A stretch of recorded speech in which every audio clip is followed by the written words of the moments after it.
Hello students, this video is about AC circuit containing inductor only. We know that inductor को हम L से denote करते हैं and this is the symbol of inductor coil and ये हमारे पास एक AC circuit है जो कि सिर्फ एक inductor को contain कर रहा है.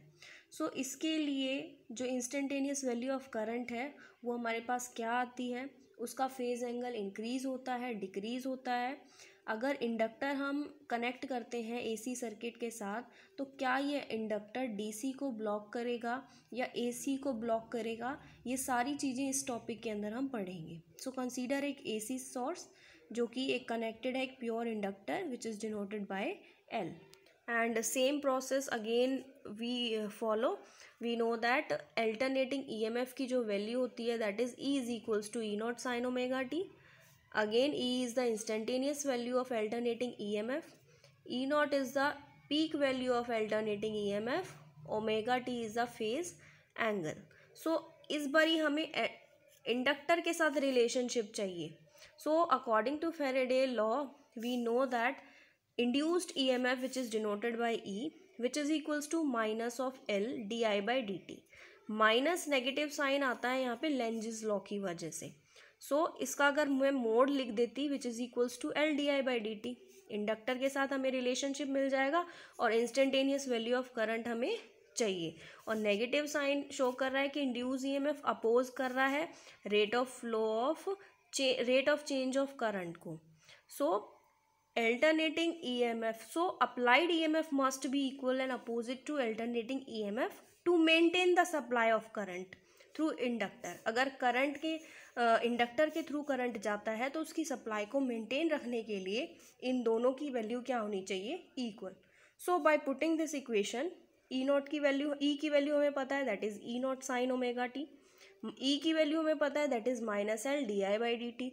एक नेगेटिव साइन ऑलरेडी है और एक नेगेटिव साइन फॉर्मूले में है, so that cancel each other and हमारे पास जो इक्वेशन आएगी that is E naught sine omega t which is equals to L D I by D t. And d i that is equals to यहाँ से cross multiply करेंगे which is equals to ये L नीचे आ जाएगा and D T ऊपर चला जाएगा. इस डी टी को कैंसिल आउट करने के लिए, क्योंकि डी टी और डी आई यहाँ पे रिप्रेजेंट कर रहे हैं small current with respect to small time interval, complete find out करने के लिए इंस्टेंटेनियस वैल्यू ऑफ करंट हमें इसको इंटीग्रेट करना पड़ेगा. So integrating both side apply the symbol of integration. This is the symbol of integration. लेकिन E naught by L behaves as a constant for D T. ये D T के लिए constant है इसीलिए इसको हमने इंटीग्रेशन से बाहर लिख लिया. और साइन का जो इंटीग्रेशन होता है that is minus cos. Differentiation में हम क्या करते हैं, इस चीज़ का भी डिफ्रेंशिएशन करते हैं, लेकिन इंटीग्रेशन में इसका हम क्या करते हैं, उस टर्म से हम डिवाइड कर देते हैं. तो minus cos omega T is the integration of sine omega T and omega T का इंटीग्रेशन करेंगे तो डिवाइडेड बाय ओमेगा. हमारे पास जो इक्वेशन आई इंस्टेंटेनियस वैल्यू ऑफ करंट की which is equals to E naught omega L into में minus omega cos omega T. Again हमारे पास अल्टरनेटिंग ईएमएफ की जो वैल्यू है which is equals to E naught sine omega T. और phase relationship हमें सिखाता है कि relationship between alternating EMF and alternating instantaneous value of alternating current. But दोनों साइन के अंदर इक्वेशन होनी चाहिए, लेकिन यहाँ फिर अगेन कॉस में है.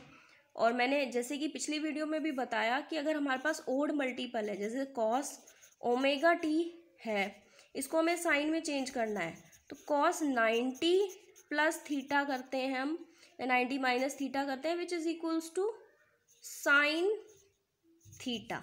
90 प्लस थीटा का मतलब क्या है, सेकेंड क्वाड्रेंट. सेकेंड क्वाड्रेंट के अंदर साइन पॉजिटिव होता है तो which is equals to plus sine theta.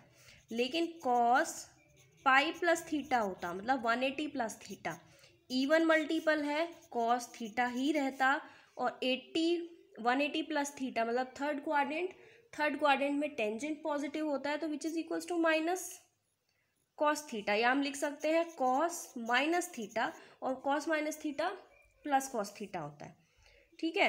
इस इक्वेशन को हमें रिप्रेजेंट करना है साइन की ही फॉर्म में, तो हम लिख सकते हैं sign omega T minus pi by two. Minus क्यों आया, क्योंकि यह माइनस कॉस ओमेगा टी था. यहाँ से ये पता चल रहा है कि जो इंस्टेंटेनियस वैल्यू ऑफ करंट है which is decrease by π/2 angle, मतलब 90 डिग्री से वो डिक्रीज कर रही है। अगर हमें इसकी मैक्सिमम वैल्यू चाहिए, अगेन हम सेम प्रोसेस अप्लाई कर रहे हैं।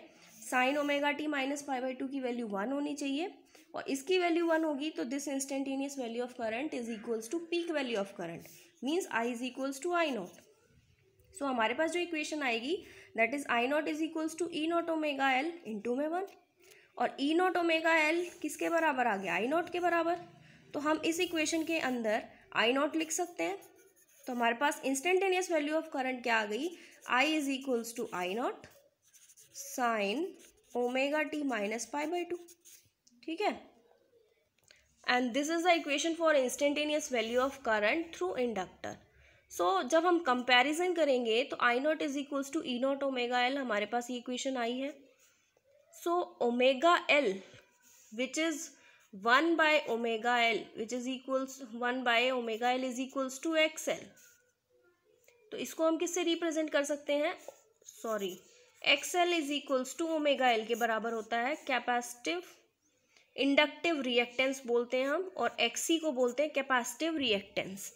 सो omega L which is equals to XL, equation बन गई हमारे पास I not is equals to E not upon में XL, मतलब current is equals to voltage upon में रेजिस्टेंस, क्योंकि इंडक्टिव रेजिस्टेंस भी क्या है, रिएक्टेंस भी क्या है, एक रेजिस्टेंस, क्योंकि ये भी फ्लो ऑफ करंट को अपोज करता है। लेकिन कौन करेगा इस केस में, इंडक्टर करेगा, क्योंकि इंडक्टिव रिएक्टेंस है।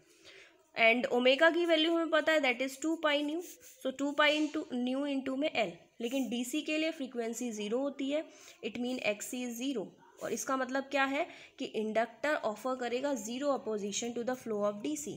ये अपोजिशन ऑफर डीसी को नहीं करेगा, मीन्स ये डीसी को पास होने देगा, क्योंकि रिएक्टेंस क्या हो गई, 0 हो गई, मतलब अपोजिशन ऑफर करेगा ही नहीं है। लेकिन AC के लिए frequency is not equals to 0। AC के लिए फ्रीक्वेंसी इंडक्टिव रिएक्टेंस पे डायरेक्टली प्रोपोर्शनल है, जबकि कैपेसिटिव रिएक्टेंस पे इन्वर्सली प्रोपोर्शनल थी। मीन्स जितनी ज़्यादा फ्रीक्वेंसी होगी उतनी ज़्यादा अपोजिशन ऑफर करेगा इंडक्टर, और जितनी कम फ्रीक्वेंसी होगी इंडक्टर उतनी ही कम अपोजिशन ऑफर करेगा। तो यहाँ से जो कंक्लूजन निकल के आया दैट इज़ कि इंडक्टर ब्लॉक कर देगा AC को, लेकिन DC को अलाउ करेगा, जबकि कैपेसिटिव रिएक्टेंस के केस में उल्टा था, वहाँ पे DC ब्लॉक हो रहा था और AC को पास आउट कर रहा था कैपेसिटर। यूनिट की बात करें तो इंडक्टिव रिएक्टेंस की भी यूनिट SI यूनिट ओम होती है, एंड फ्रीक्वेंसी डिपेंड करती है रेजिस्टेंस पे, इसीलिए इसको हम बोलते हैं रिएक्टेंस। अगर हम इंडक्टिव रिएक्टेंस का वेरिएशन देखें फ्रीक्वेंसी के साथ, तो which is equal inverse directly proportional to frequency, means frequency increase होगी तो इंडक्टिव रिएक्टेंस भी इंक्रीज होगी, फ्रीक्वेंसी डिक्रीज होगी तो इंडक्टिव रिएक्टेंस भी डिक्रीज होगी। So this is the graph for this between the XL and nu. And phase relationship की बात करें तो हमारे पास E आया है E naught sine omega T, यही थी वैल्यू, और इंस्टेंटेनियस वैल्यू ऑफ करंट आई है that is I naught sine omega T minus π/2, minus हो गया, इट मीन्स अगर x एक्सिस और y एक्सिस है हमारे पास, फेजर C जो कि पीक वैल्यू रिप्रेजेंट करती है E नॉट, इसका जो एंगल है which is omega T, this is omega T, and I का देखें हम तो I naught sine omega T minus 90, ये हो गया ओमेगा टी, और इसमें से माइनस 90 डिग्री, दैट इज़ ये हो गया 90 degree, and omega T minus 90, और इनकी जो प्रोजेक्शन होगा which gives the instantaneous value of current and alternating EMF। So this is the phase relationship for between EMF value of alternating current and instantaneous value of alternating current. So this is all about an AC circuit containing only inductor.